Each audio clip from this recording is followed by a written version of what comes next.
Hello everyone, welcome back to my channel. चलिए start करते हैं आज बायोइन्फॉर्मेटिक्स में डीडीबीजे को। DDBJ is also primary database. Okay, DDBJ, EMBL, gene bank, ये तीनों आपके क्या थे? Primary databases. प्राइमरी डेटाबेसेस जिसमें आप रो डाटा को या रो सीक्वेंसेस को क्या करते थे? स्टोर करते थे। ओके, तो आज हम डिस्कस करेंगे। इससे पहले वाली वीडियो में हमने जीन बैंक और ईएमबीएल को डिटेल में डिस्कस कर लिया था। आज हम डिटेल में डिस्कस करेंगे डीडीबीजे को। डीडीबीजे क्या है, ये क्या करता है, इसमें कैसे सीक्वेंसेस को सबमिट किया जाता है, कैसे आप सर्च कर सकते हैं इस डेटाबेस में, या किस तरह से ये एक्सेस नंबर प्रोवाइड करेगा, कौन सी सीक्वेंसेस हैं, उनकी क्या इंफॉर्मेशन आप इसमें सबमिट करेंगे अपने सर्चेस को फाइंड आउट करने के लिए, वो सब हम यहाँ डिटेल में करेंगे। स्टार्ट करते हैं। सबसे पहले डीडीबीजे है क्या?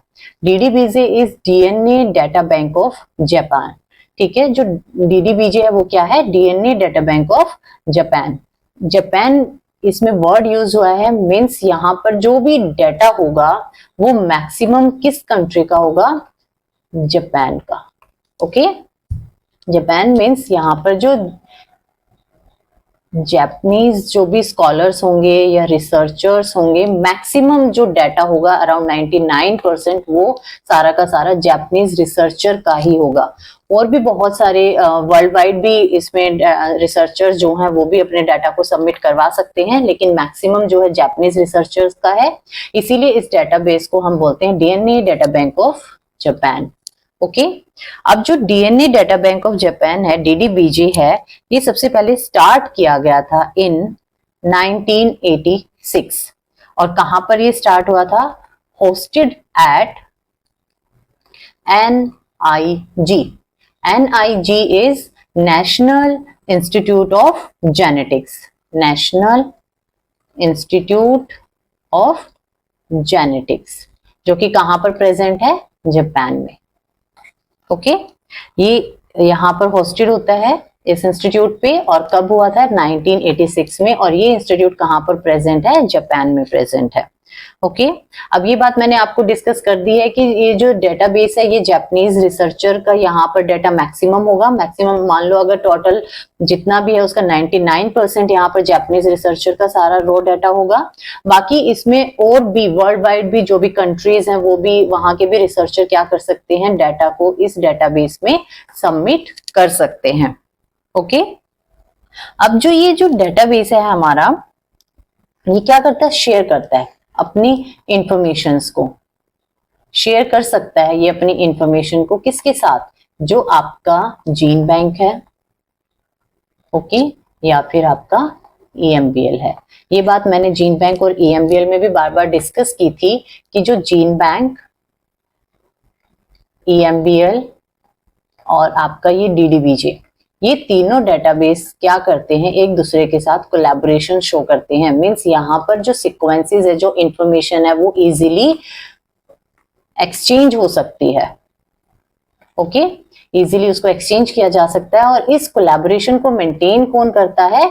आईएनएसडीसी। ओके, आईएनएसडीसी क्या है? International nucleotide sequence database collaboration. Okay, ये क्या करेगी? ये इनकी एक्सचेंज में, इंफॉर्मेशन को एक्सचेंज करने में यहाँ पर इन तीनों प्राइमरी डेटाबेसेस की हेल्प करेगी। ओके, जब आप इसका होम पेज आप स्टडी करते हैं डीडीबीजे का, तो वहां पर जो लिंक आपका आएगा वो होगा ddbz.nic। अब आपको पता है एनआईजी ही इसको एस्टेब्लिश करवाता है, होस्टेड होता है एनआईजी पे ये .ac.in। ये अगर आप लिंक जो है सर्च ऑप्शन पे डालेंगे तो आपका जो होम पेज होगा डीडीबीजे का, वो डायरेक्टली क्या हो जाएगा? ओपन हो जाएगा। आप वहां पर जाकर उसके वेब पेज को स्टडी कर सकते हो इस लिंक के थ्रू। ये वेब लिंक है एक्सेस करने के लिए डीडीबीजे के होम पेज को। ओके, अब हम बात करते हैं कि जो डीडीबीजे है वो क्या है? एक आर्काइवल डेटाबेस है। डीडीबीजे क्या है? एक आर्काइवल डेटाबेस है जिसमें क्या क्या इंक्लूडेड होंगे। फर्स्ट आप बोल सकते हैं यहां पर डीडीबीजे सीक्वेंस रीड आर्काइव होगा जिसको DRA से डिनोट किया जाता है, ठीक है। सेकंड यहाँ पर बहुत सारे बायो प्रोजेक्ट्स होंगे। फिर उसके बाद यहाँ पर आप बायो सैंपल्स को भी ऐड कर सकते हैं। जब आप उसके होम पेज को स्टडी करेंगे, वेब पेज को या होम पेज को जब आप स्टडी करोगे, तब वहां पर क्लियरली मेंशन है ये सब कुछ, ये सारी डिटेल्स भी वहां पर अवेलेबल है।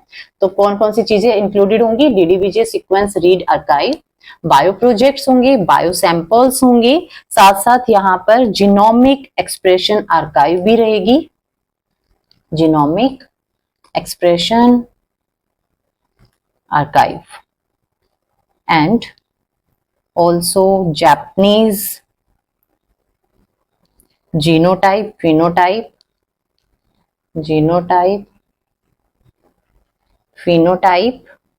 archive, ठीक है। फिनोटाइप है ये, इसको हम रिप्रेजेंट करते हैं JGA से। JGA is Japanese genotype phenotype archive. ये सब, ये क्या है? जो आपका DDBJ है वो क्या है? एक आर्काइवल डेटाबेस है, ठीक है। और यहाँ पर क्या क्या इंक्लूडेड होगा? DDBJ सीक्वेंस रीड आर्काइव होगा, बायो प्रोजेक्ट्स होंगे, बायो सैंपल्स होंगे, जीनोमिक एक्सप्रेशन आर्काइव होगा, जापानीज जीनोटाइप फिनोटाइप आर्काइव भी इंक्लूडेड होगा। क्लियर? जो DDBJ है वो क्या है? एक इंटरनेशनल एडवाइजरी कमेटी है, ओके। ये जो इंटरनेशनल एडवाइजरी कमेटी, इसको क्यों बोला गया है? क्योंकि इसके अंदर 9 मेंबर्स इंक्लूडेड होते हैं, 9 मेंबर्स होंगे टोटल। और वो मेंबर्स कौन कौन सी कंट्री के होंगे? 3 मेंबर्स होंगे from each country. First Europe, second US और थर्ड यहाँ पर रहेगी जापान, ठीक है। हर एक कंट्री से 3 मेंबर आएंगे। तो टोटल यहाँ पर जो मेंबर्स होंगे इस कमेटी के वो होंगे 9 मेंबर्स। ये जो मेंबर्स हैं ये क्या करते हैं? DDBJ की प्रॉपर फंक्शनिंग हो रही है, उसकी मेंटेनेंस है, उसकी स्टेबिलिटी है, वो किस तरह से उसको यूटिलाइज कर सकता है, इन सब चीजों की क्या करते हैं? हेल्प करते हैं इन चीजों को मेंटेन करवाने में, ओके। उसके बाद हम डिस्कस करते हैं, नेक्स्ट होगा इसमें DDBJ में, जब आपकी जो DDBJ की मेन जो यहाँ पर एक्टिविटीज हैं, मेजर एक्टिविटीज आप बोल सकते हैं, major activities of the database, of this database, ठीक है। मेजर एक्टिविटीज ये क्या क्या परफॉर्म कर सकता है? सबसे पहले तो आपको पता होना चाहिए कि जो भी डेटाबेस हैं आपके पास वो क्या करते हैं, जब भी आप कोई न्यू सीक्वेंस या रो सीक्वेंस उसमें सबमिट करवाते हैं तो वो आपको एक यूनिक आइडेंटिफिकेशन नंबर प्रोवाइड करते हैं। उस यूनिक नंबर को बोलते हैं हम एक्सेशन नंबर, ठीक है। वो एक पर्टिकुलर स्पीसीज के लिए स्पेसिफिक होता है। फिर सेकंड, ये डेटाबेस भी क्या करेगा? सेम एक्सेशन नंबर उन सीक्वेंसेस को प्रोवाइड करेगा। क्लियर? सेकंड, इसका जो फंक्शन है या इसकी जो एक्टिविटी है वो है management of the data, data को मैनेज करके रखना ऑफ द डाटा। थर्ड, यहाँ पर जो इसका एक्टिविटी आएगी वो आएगी प्रोवाइड करना। क्या प्रोवाइड करेगा? डिफरेंट टूल्स प्रोवाइड करेगा। किस चीज के लिए? फॉर एनालिसिस, एनालाइज करने के लिए और विजुअलाइजेशन के लिए, विजुअलाइजेशन, ओके। किस चीज का विजुअलाइजेशन करना है? किसको एनालाइज करना है? डाटा को। तो ये क्या करेगा? डिफरेंट टूल्स यहाँ पर प्रोवाइड करेगा। Last but not least is conducting courses for beginners. Okay, conducting courses for beginners. जो भी बिगनर्स होंगे, जैसे हमने NCBI में स्टडी किया था कि उसके जो मेजर रिस्पॉन्सिबिलिटीज हैं NCBI की वो क्या है, उसी तरह से ही हम इस DDBJ जो डेटाबेस है हमारा, उसकी भी मेजर एक्टिविटीज को डिस्कस कर रहे हैं। तो ये भी क्या करता है? कोर्सेज को कंडक्ट करवाता है जो बिगनर्स हैं, जिनके लिए सब कुछ न्यू है, ताकि जो बायोलॉजिकल डाटा, कितना कॉम्प्लेक्स बायोलॉजिकल डाटा अवेलेबल है, उस डाटा को प्रॉपरली मैनेज करने के लिए ये क्या करता है? डिफरेंट कोर्सेज कंडक्ट करवाता है ताकि वो उसको अटेंड करें और फाइनली नॉलेज गेन करें और इस कॉम्प्लेक्स बायोलॉजिकल डाटा के साथ डील कर सकें। तो ये तो थी कुछ एक्टिविटीज जिसको परफॉर्म करता है DDBJ डेटाबेस। अब हम बात करते हैं न्यूक्लियोटाइड सीक्वेंस सबमिशन की। जब आप इसमें न्यूक्लियोटाइड सीक्वेंसेस को कैसे आप सबमिट करेंगे और क्या क्या उसमें आपको साथ में सबमिट करना पड़ता है, वो सब आएगा इसमें। देखिए इसमें क्या होगा, अब जो ऑथर है जो क्या करता है, उसने रिसर्च किया है, ठीक है, अब उसको क्या करना है, अपने रिसर्च वर्क को पब्लिश करवाना है किसी भी पर्टिकुलर जर्नल में। क्लियर? अब जर्नल में पब्लिश करवाने के लिए वो अपनी रॉ सीक्वेंसेस के साथ एज ए प्रूफ क्या अटैच करेगा, एक पर्टिकुलर एक्सेशन नंबर। और ये एक्सेशन नंबर उसको कब मिलेगा, जब वो अपनी इन रॉ सीक्वेंसेस को इस डेटाबेस के अंदर क्या कर देगा, स्टोर करवाएगा। ठीक है, जैसे सीक्वेंसेस डेटाबेस में स्टोर हो जाएंगे, उसके बाद ये जो डेटाबेस है उनको वेरीफाई करेगा, चेक करेगा कि ऑलरेडी सबमिटेड है या रो है, नॉवल है या नहीं है, सारी प्रॉपर्टी उसकी चेक करेगा और फाइनली उसको एक यूनिक आइडेंटिफिकेशन नंबर जो है, यूनिक नंबर उसको असाइन कर देगा। उस यूनिक नंबर को हम क्या बोलते हैं, एक्सेशन नंबर। अब उस एक्सेशन नंबर को वो ऑथर क्या करेगा, यूज करेगा अपने रिसर्च वर्क को पब्लिश करने के लिए एक पर्टिकुलर जर्नल में। ओके, फाइनली इसके बाद क्या होगा, जब उसको एक्सेशन नंबर असाइन हो जाएगा तो वो क्या कर सकता है, इजीली पब्लिकेशंस कर सकता है अपने रिजल्ट्स की।